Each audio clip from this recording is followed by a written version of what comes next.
In my home state of California, we passed Proposition 215 back in 1996, which allows state law, under state law, for anyone to be a medical dispensary of marijuana as long as you jump through the right hoops, as long as you keep the right controls, and you deal with sick people who have a recommendation from a medical doctor to use that medicine. Now, again, I've never used marijuana, and you could bless it with every religious leader in town and give it away on the street corner, and I'm not going to smoke marijuana either, unless I were to have some form of medical condition and my medical doctor were to recommend it to me, and then I'd certainly consider it, because I have personal information about some of these people. Medical marijuana, in my firm opinion, is a viable medicine. If I had AIDS, for example, you have that wasting syndrome where you just don't have any appetite. And I'm told, and I've seen, that people that smoke medical marijuana are able then to regain an appetite and keep from wasting away and keep up their strength. I am told that if you're in chemotherapy, for heaven's sake, you have cancer, you get this nausea from that, which is just it's a brutal treatment. But the medical marijuana can be smoked. You can titrate it, in effect, so once you've had enough, you feel it, you don't need it anymore, and that prevents that nausea. The federal government is so hypocritical. They will tell you, and I've heard the drug czar Walter say this, I've heard the drug czar McCafferty say this, that there are no studies in the United States of America, medical studies that show that marijuana is a viable medicine. And you know something? They're right. There are no such studies. But the reason there are no such studies is the federal government controls the marijuana, and even though reputable organizations have requested to conduct the studies, the federal government will not allow this to occur. We've had groups like the Centers for Disease Control. We've had the University of California. I think it's Yale University. All of these groups trying to conduct the studies. But it's illegal to use the marijuana unless it's sanctioned by the federal government, and they will not allow that to occur.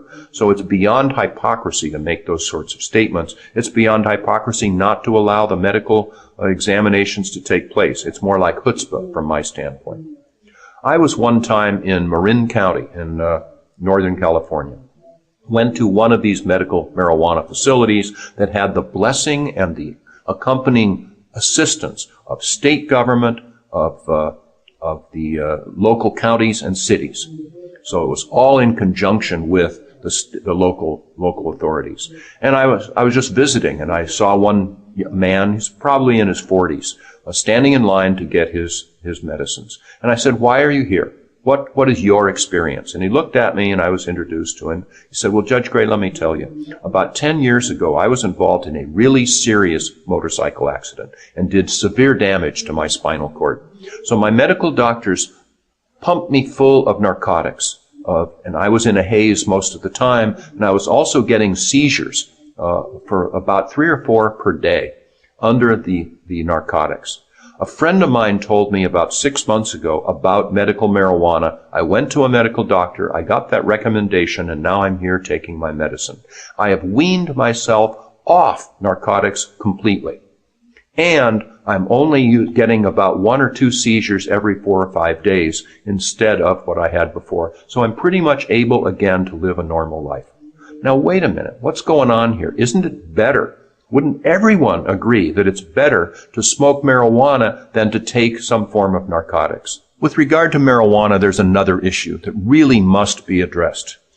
The federal government has designated marijuana to be a Schedule I drug. Now, all of these drug schedules goes back to the Nixon administration, where a Schedule I drug means it has no medicinal properties whatsoever. So in addition to marijuana, heroin, PCP and LSD are all Schedule I drugs. No beneficial uses whatsoever.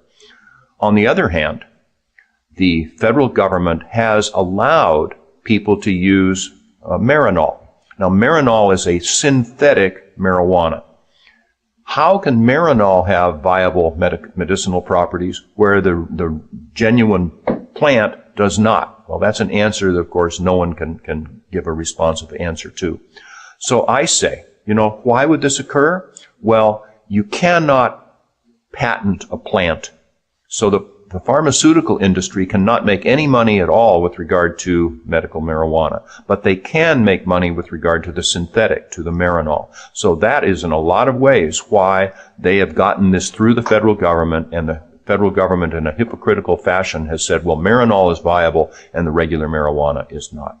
These are things that we just need to address.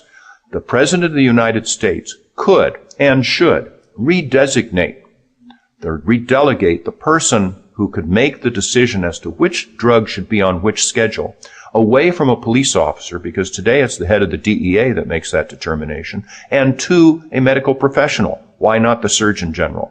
So let medical decisions be made by medical professionals and leave the police work to the police officers. These are things that, with regard to medical marijuana, simply do not work and do not stand the light of day.